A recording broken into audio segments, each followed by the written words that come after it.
하나님 말씀은 요한복음 4장 1절로 26절 말씀입니다. 주여 그런 물을 내게 주사 목마르지 않게 하옵소서. 예수님께서 수가성 사마리아 여인을 직접 찾아가셔서 만나시고 그에게 생명의 복음을 증거하시는 말씀을 통해서 사마리아에 복음이 들어가는 그 은혜를 누리게 하신 일들을 오늘 본문으로 하고 있습니다.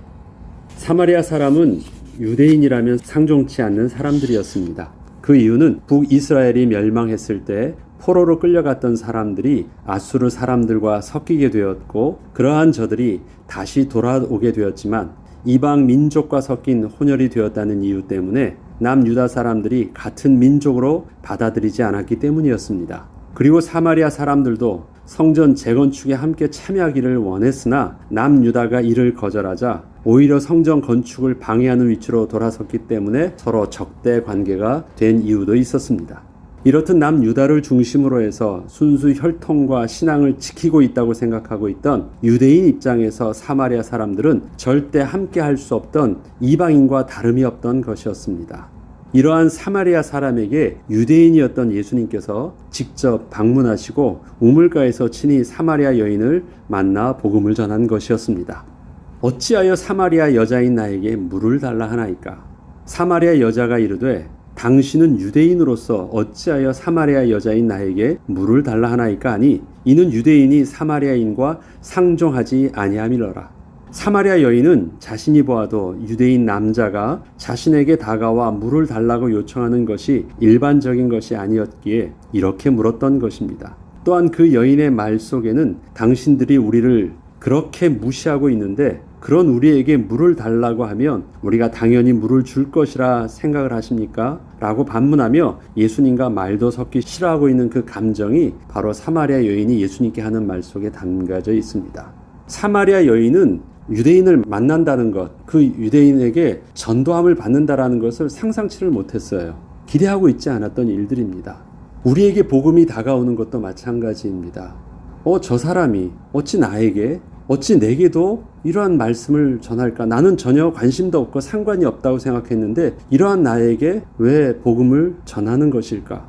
복음은 우리에게 그렇게 찾아오는 것입니다. 자격이 있고 내가 준비가 돼 있고 내가 마음이 있어서 그렇게 복음이 찾아온 것이 아니라 전혀 알지 못하고 전혀 기대하지 않던 순간에 전혀 기대할 수 없었던 사람을 통해서 우리에게 복음은 은혜 가운데 그렇게 다가오는 것입니다. 사마리아 여인과 예수님의 만남이 그러했던 것입니다. 예수께서 대답하여 이르시되 내가 만일 하나님의 선물과 또 내게 물 좀 달라 하는 이가 누구인 줄 알았더라면 내가 그에게 구하였을 것이요 그가 생수를 내게 주었으리라. 사실은 사마리아 여인이 예수님이 어떤 분이신지, 그 다음에 예수님이 전하시는 복음이 어떠한 생명의 비밀인지 잘 몰랐기 때문에 전하는 그 복음에 대해서 자기와는 상관이 없다 말을 하는 것이었습니다. 사마리아 여인은 지금 자신에게 말을 걸고 있는 사람을 그저 육신의 눈으로 자신들을 배척했던 유대인으로밖에 볼 수 없었기에 그저 미워할 수밖에 없었는데, 이러한 여인에게 예수님께서는 주위 사람들이 보고 있는 그런 상식과 종교적인 눈이 아닌 하나님의 축복을 볼 수 있는 믿음의 눈이 열려야 함을 말씀하셨던 것입니다. 왜 복음 전하는 예수님에 대해서 그렇게 적대적이고 무관심할 수밖에 없었을까요? 영적인 눈을 열지 못했기 때문에 그렇습니다. 세상 사람들이 복음을 받지 못하는 이유가 있습니다. 그 사람이 나빠서가 아닙니다. 그 사람이 보아야 될 믿음의 눈, 영적인 눈이 안 열려 있기 때문에 그런 것입니다. 그래서 감정적인 반응에 감정적으로 대처할 이유가 아닌 것입니다. 왜? 그것은 저 사람의 악의가 아니라 저 사람의 무지에서 기인한 것이기 때문에 그렇습니다. 진실로 하나님께서 주시고자 하시는 축복과 그 축복을 가져다 줄 수 있는 자가 누구인가를 아는 것이 참으로 중요한 것임을 여인에게 분명히 말씀해 주었습니다. 또한 이것은 그동안 그 여인이 자기 나름대로 갈급한 것을 해결하기 위해서 엉뚱한 사람을 찾아다니고 엉뚱한 것을 구하였던 것을 슬쩍 지적해 주신 것이기도 했습니다. 예수님께서 그렇게 말씀하시자 사마리아 여인은 비꼬듯이 이렇게 말을 합니다. 여자가 이르되 주여 물 기를 그릇도 없고 이 물은 깊은데 어디서 당신이 그 생수를 얻겠사옵나이까? 우리 조상 야곱이 이 우물을 우리에게 주셨고 또 여기서 자기와 자기 아들들과 짐승이 다 마셨는데 당신이 야곱보다 더 크니까? 그 야곱의 우물은 굉장히 유명한 우물입니다. 역사적으로 보면 야곱 때부터 팠던 우물이니까 굉장히 전통이 있는 우물이었고 오래된 우물입니다. 그만큼 그 물은 마르지 않는 물이었고 그 이상 더 좋은 마르지 않는 샘의 근원을 얻을 수 있다는 말은 맞지 않는 말이었습니다. 여인은 자신의 갈급함이 육신의 문제가 아니라 하나님을 만나지 못한 영혼의 갈급함의 문제임을 잘 알지 못했습니다. 그 여인은 그저 세상의 종교와 상식에 따른 육신적인 것만 볼 수 있었기에 예수님의 구원의 말씀을 전혀 들을 수 없었던 것입니다. 오히려 예수님의 말씀을 현실 감각이 전혀 없는 미련한 것을 말하는 그 말로 간주해버렸습니다. 이것이 그 여인의 한계였습니다. 이처럼 하나님께서 하나님의 백성에게 들려주시는 생명의 복음은 하나님께서 영적인 사실을 볼 수 있는 믿음의 눈과 길을 열어주지 않으시면 전혀 볼 수 없었던 것입니다. 그러한 여인에게 예수님께서 이렇게 말씀하십니다. 예수께서 대답하여 이르시되 이 물을 마시는 자마다 다시 목마르려니와 내가 주는 물을 마시는 자는 영원히 목마르지 아니하리니 내가 주는 물은 그 속에서 영생하도록 솟아나는 샘물이 되리라. 예수님께서는 그 여인이 말하고 있던 물을 가리켜 마셔도 조금 있으면 다시 목마르게 하는 물이라고 하시며 육신적 갈급함을 채우기 위한 것들은 결국 만족할 수 없어서 또다시 새로운 것을 찾아야 하는 것으로 말씀해 주셨습니다. 그리고 그러한 유한한 물과는 다르게 예수님께서 주시고자 하시는 물은 영생하도록 솟아나는 샘물이 될 것이라고 말씀하시며 단지 물 한 그릇을 얻는 것이 아니라 마르지 않는 샘의 근원을 얻는 것임을 말씀해 주셨습니다. 육신적 상식의 눈으로밖에 볼 수 없었던 여인에게 세상은 알 수 없는 하나님 나라의 비밀을 비로소 말씀하시기 시작하신 것입니다. 여인은 그동안 자신이 갈급할 때면 찾았던 것 속에는 만족함의 끝판왕이 없었는데 예수님께서는 더 이상의 갈급함은 없을 것을 말씀하신 것이었기에 여인은 크게 관심을 가질 수밖에 없었습니다. 여인은 물을 마셔도 또 마셔야 됐고 여인은 남자를 구했어도 또 다른 남자를 구했어야 됐고 뭔가는 갈급함을 채우려고 했었는데 그것은 언제나 그때뿐이었던 것이었거든요. 근데 지금 예수님께서 말씀하시는 것은 끝판왕이에요. 이거 물 마시면 한 번에 끝나. 가라지 않은 영원한 샘의 근원이 될 것이라고 말씀하신 것이었습니다. 물을 길러 와도 매일 길러 오지도 않는 한 번에 끝나는 샘의 근원과 같은 물이래요. 여인이 딱 듣습니다. 그래? 주여 그런 물을 내게도 주시옵소서. 여자가 이르되 주여 그런 물을 내게 주사 목마르지도 않고 또 여기 물 기르러 오지 않게 하옵소서. 이르시되 가서 내 남편을 불러오라. 여자가 대답하여 이르되 나는 남편이 없나이다. 예수께서 이르시되 내가 남편이 없다 하는 말이 옳도다. 너에게 남편 5이 있었고 지금 있는 자도 내 남편이 아니니 내 말이 참되도다. 여자가 이르되 주여 내가 보니 선지자로소이다. 우리 조상들은 이 산에서 예배하였는데 당신들의 말은 예배할 곳이 예루살렘에 있다 하더이다. 여인은 처음에는 그동안 자기가 알지 못해서 구하지 못하고 있던 어떤 특별하고 새로운 것이 더 있던 것인 줄 알고 그러한 물을 구했습니다. 내가 그동안 찾으려고 했었던 것인데 못 찾았던 어떤 나의 갈급한 문제를 해결할 수 있는 정말 새로운 것이 있어서 지금 말하는 것인가? 그래서 관심을 가졌던 것인데 예수님께서는 세상에서는 구할 수 없는 근본적으로 다른 차원의 영적인 것임을 분명하게 말씀해 주기 시작하셨던 것입니다. 그 말씀을 어떻게 시작하십니까? 가서 내 남편을 불러오라. 여인은 순간 당황할 수밖에 없었습니다. 이제껏 목마르지 않게 하는 물에 관하여 서로 대화하고 있었는데 전혀 뜬금없이 갑자기 그것과 전혀 상관이 없어 보이는 남편 이야기를 꺼냈기 때문이었습니다. 육신적으로 어떤 만족감을 줄 수 있는 어떤 새로운 것을 지금 제시하는 줄 알았는데 갑자기 남편을 데려오라. 전혀 상상할 수 없었던 말입니다. 여인은 얼른 말을 돌려 남편이 없다고 하며 말을 끊고자 했지만 예수님께서는 이에 대하여 비록 처음 만난 여인이었음에도 불구하고 아주 자세하게 그 여인에 대한 삶의 이야기들을 남편의 문제를 통해서 말씀하기 시작하셨던 것입니다. 예수께서 이르시되 내가 남편이 없다 하는 말이 옳도다. 너에게 남편 5이 있었고 지금 있는 자도 내 남편이 아니니 내 말이 참되도다. 남편이 지금 남자가 6명째 바뀌고 있다라는 것이에요. 그 이야기의 스토리들을 예수님은 다 알고 있는 듯이 이렇게 말씀하고 있는 것이에요. 예수님께서는 남편이 없다고 했던 그 여인의 말에 대하여 비록 서로 다른 의미였지만 이렇게 옳다고 말씀하시며 계속 말씀을 이어가셨습니다. 이것은 여인이 남편이 없다는 의미로 받아들인 것이 아닌데 그래, 네 말이 옳아라고 말씀하시면서 다른 의미 속에서 여인의 말이 옳은 것임을 증명해 주고 있는 것입니다. 여인은 그저 자신의 모습을 감추려 했던 말이었지만 예수님께서는 그 여인이 비록 수많은 남자를 만났어도 자신이 원했던 그 남편에 대한 진정한 만족을 준 사람이 없었다는 의미로 해석을 해주면서 여인의 말이 옳다고 하신 것이었습니다. 그런데 그 여인에게 있어서 이 말은 그동안 어느 누구에게도 꺼내어 말할 수 없었던 자신의 실제적인 갈급함의 문제를 예수님이 정확하게 끄집어낸 것이었기에 더 이상 예수님의 말씀에 변명을 하거나 부인할 수도 없게 되었습니다. 많은 남자를 계속 만났지만 진정한 남편을 만나지 못해가지고 계속 바꿀 수밖에 없었던 여인의 그 갈급함의 문제, 그래서 비록 오늘도 남자랑 살고 있지만 이 사람 자기 남편이라고 생각하지 못하고 있었던 그 여인의 진짜 속마음을 예수님이 꺼내내신 것이었어요. 턱 막혔습니다. 아무 말도 못해요. 나 진짜 남편 없다니까요. 말을 못하는 것이에요. 사실이었으니까. 그때부터 여인은 예수님께서 하시는 샘물이 단지 육신적 가람을 채워주는 물을 말하는 것이 아니라 근본적 영혼의 갈급함을 채워줄 수 있게 하는 물을 말씀하고 있다는 것을 깨닫게 되었습니다. 이때 여인은 태세를 전환해서 이렇게 예수님과 대화를 이어나갔습니다. 여자가 이르되 주여 내가 보니 선지자로소이다. 내가 보니까 당신이 세상적인 말을 하려고 하는 것이 아니라 뭔가 종교적이고 율법적인 말을 하고 있던 유대인이었군요 라고 말을 바꾼 것이에요. 우리 조상들은 이 산에서 예배하였는데 당신들의 말은 예배할 곳이 예루살렘에 있다 하나이다. 그래서 태세 전환을 해서 사람과 사람의 만남이 아니라 이제는 어떻게 해요? 사마리아인과 유대인의 만남 속에서 어떤 종교적인 문제를 가지고 이제 예수님과 상대하려고 태세 전환을 했습니다. 여인은 예수님께서 세상적이고 육신 것을 말하는 것이 아닌 줄은 알게 되었지만 예수님의 말씀이 그저 종교적이고 율법적으로 접근을 하고 있는 것으로 생각을 하고 그 종교도 자신의 문제를 해결해 줄 수 없었음을 잘 알고 있었기에 그저 자신들을 정죄하고 있던 유대교를 비판하며 더 이상의 관심을 가지려 하지 않고 있었습니다.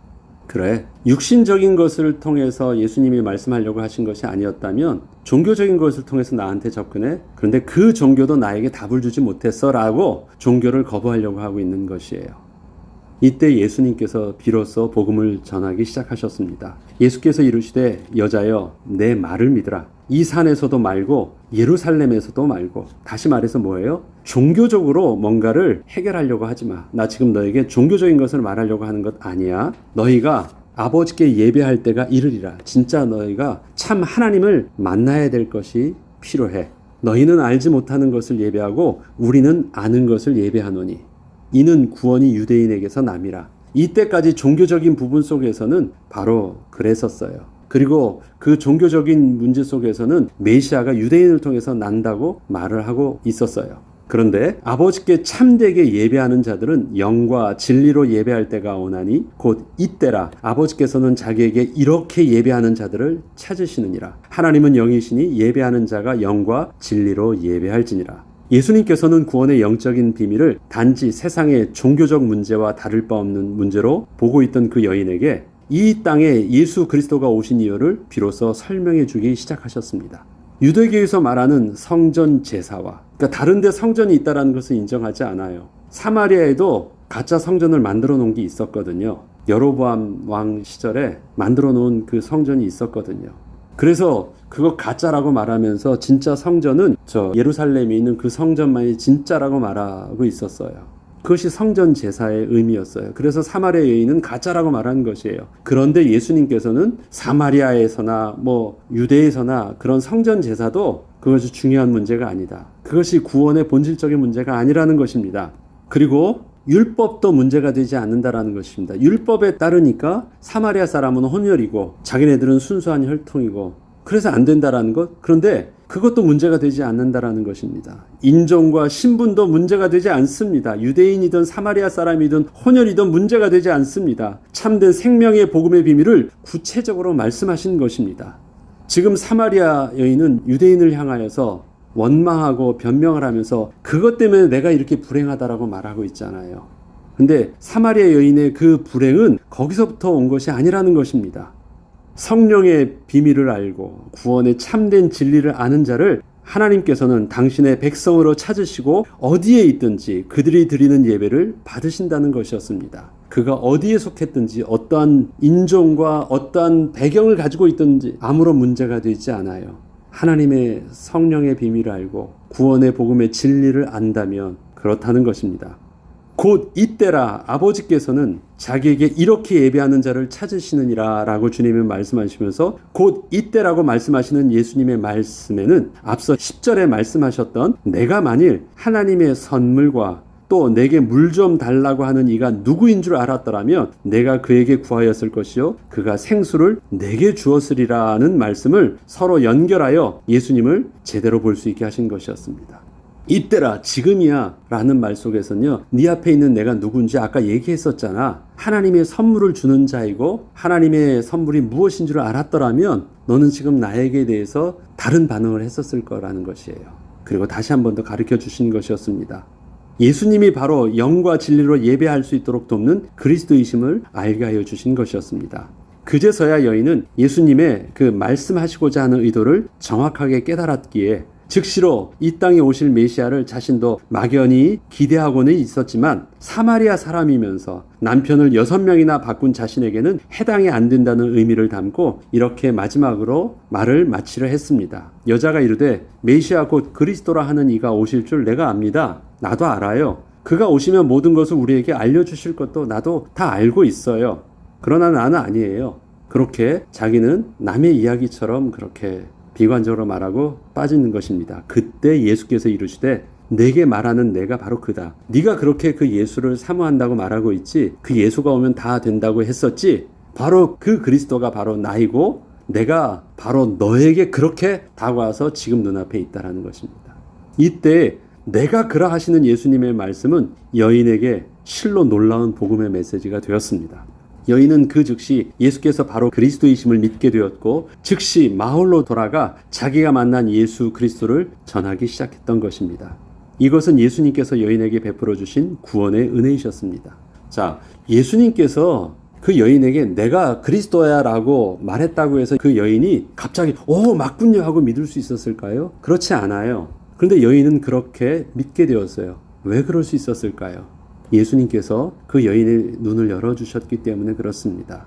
예수님께서 부활하시고 엠마오 고향으로 돌아가던 그 제자에게 다시 나타나셔서 예수님께서 구약의 말씀들을 풀어서 가르쳐 주시기 시작하셨습니다. 그래서 구약에서 예언됐던 그 메시아의 이야기를 해주셨습니다. 그때까지 잘 몰랐어요. 예수님과 한참 동안 얘기하면서 갔던 그 두 제자는 나중에 예수님께서 저들의 눈을 열어주셨을 때 자기와 말씀하셨던 그분이 예수님이신 줄 알게 되었고 구약에서 예언됐던 그 메시아가 바로 자기와 함께 대화하고 있던 그 예수이셨음을 바로 깨닫게 됩니다. 어떻게 이렇게 가능했을까요? 예수님께서 눈을 열어주셨을 때 가능했던 것입니다. 이것처럼 수가성의 사마리아 여인도 예수님께서 눈을 열어주셨을 때 바로 구약에 예언되었던 그 메시아가 바로 너의 눈앞에 있는 바로 나다.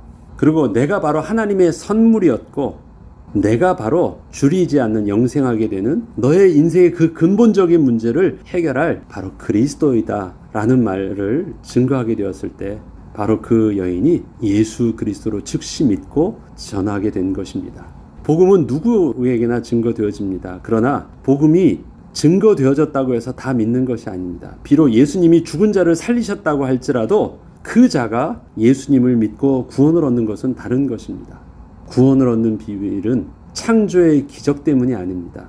예수님께서 생명으로 살려주시고 눈을 열어주실 때 그 하나님을 만날 수 있는 것입니다. 사마리아 여인이 어떻게 해서 예수를 그리스도로 고백할 수 있었을까요? 예수님이 복음 전했기 때문에 아니에요. 예수님이 복음을 전하실 때 그 복음을 들을 수 있는 믿음의 눈을 은혜로 열어주셨기 때문에 가능합니다. 저와 여러분이 구원을 얻은 것도 그것 때문입니다. 좋은 말씀을 기가 막힌 메시지를 들어서가 아니라 기가 막히게 설득된 것도 아니로 잘 이해된 것도 아니라 하나님께서 믿음의 눈을 열어주셨기 때문에 내가 그러라는 주님의 말씀에 우리들도 그렇게 믿음으로 반응할 수 있었던 것입니다. 이처럼 예수 그리스도는 하나님을 떠난 인생들의 근본 문제를 다시 회복하여 주시기 위해서 이 땅에 오신 참 하나님이셨습니다. 세상의 그 어떤 것으로도 해결할 수 없던 영혼의 갈급함의 문제를 영원히 마르지 않는 생수가 되셔서 다시 하나님을 만나게 하신 그리스도이셨습니다. 예수님께서 도저히 상상할 수 없었던 장소에 상상할 수 없었고 기대할 수 없었던 사람에게 나타나셔서 다가가셔서 복음을 증거하실 때 그가 예수를 만날 수 있었던 것, 그것은 하나님의 은혜였고 구원의 은혜였더라며 우리에게 복음을 전할 사명을 줄 때 우리는 어떤 사람을 자격이 있어서 들을 만해서 들을 것 같아서 나가서 전하는 것이 아니라 우리는 하나님이 우리에게 주시는 복음의 시간표에 때와 장소와 사람을 가리지 않고 우리는 복음을 전할 것입니다. 그가 복음을 받을 수 있는 것은 나 때문에 받을 수 있는 것이 아니라 예수님이 그에게 믿음의 눈을 열어주실 때 가능한 것입니다. 그러면 그가 사마리아 여인이라 할지라도 그가 이방인이라 할지라도 하나님께서 구원의 문을 열어주실 것이고 복음을 그가 듣고 예수 그리스도를 영접한 하나님의 자녀가 되게 하여 주실 것입니다. 복음은 더 많은 노력을 해서 얻을 수 있는 것이 아닙니다. 아직 찾지 못한 또 다른 것을 찾는 것이 복음이 아닙니다. 근본적으로 세상에서는 얻을 수 없는 하나님의 선물이고 세상에서는 그 노력으로도 얻을 수 없는 하나님의 은혜인 것입니다. 하나님께서 친히 우리에게 다가오셔서 주신 것입니다. 우리는 예수 그리스도를 통하여 하나님의 선물인 영생을 얻게 된 자들입니다. 누구든지 바로 지금이라도 예수 그리스도를 나의 구주로 영접할 때 하나님의 자녀가 되는 권세를 주실 것입니다. 우리는 저들의 그 구원의 시간표를 잘 몰라요. 그렇지만 바로 이때라라고 주님께서 그의 귀를 열어주시고 그의 믿음의 눈을 열어주시면 그 즉시 그는 거룩한 하나님의 백성으로 평생 얻을 수 없었던 인생의 갈급함을 단번에 해결함을 얻게 될 것입니다. 우리는 그 복음을 전하는 것입니다. 우리는 그 복음을 오늘도 붙잡고 주 안에서 신령과 진정으로 주 앞에 나아가 예배를 드리는 것입니다. 이 복음의 은혜가 우리 자녀들에게서도 깊이 박히는 은혜가 되게 하시고 사랑하는 남편에게도 사랑하는 형제에게도 사랑하는 부모에게도 바로 오늘이 그 은혜의 날이 되어 주시옵소서. 기도하면서 늘 우리는 주의 나라를 사모하는 은혜를 오늘도 멈추지 않아야 되겠습니다. 기도하겠습니다. 하나님 아버지, 구원의 복음은 주님이 친히 찾아오셔서 눈을 열어주시고 마음 문을 열어주시고 귀를 열어주셔야 주님을 만날 수 있는 생명의 비밀임을 고백합니다. 우리에게 그렇게 찾아오셔서 거룩한 하나님의 백성이 되게 하셨던 것처럼 하나님, 이 복음이 우리의 자녀와 또 사랑하는 배우자와 또 사랑하는 형제와 사랑하는 부모에게 그렇게 찾아가셔서 그렇게 눈을 열어주시고 그렇게 마음 문을 열어주시며 그렇게 입술을 열어 고백할 수 있게 하셔서 인생에 평생 해결할 수 없었던 복음의 갈급함이 그 어떤 종교로도 해결할 수 없었던 열심들이 주님을 만남으로 해결함 받게 하시고 거룩한 하나님의 백성으로 거듭나게 하여 주시옵소서. 하나님이 이를 위해서 오늘도 우리는 기도합니다. 주님 문을 열어주시고 전도의 복음의 시간표를 주여 속히 앞당겨 주옵소서. 감사드리며 우리 주 예수 그리스도 이름으로 기도합니다. 아멘.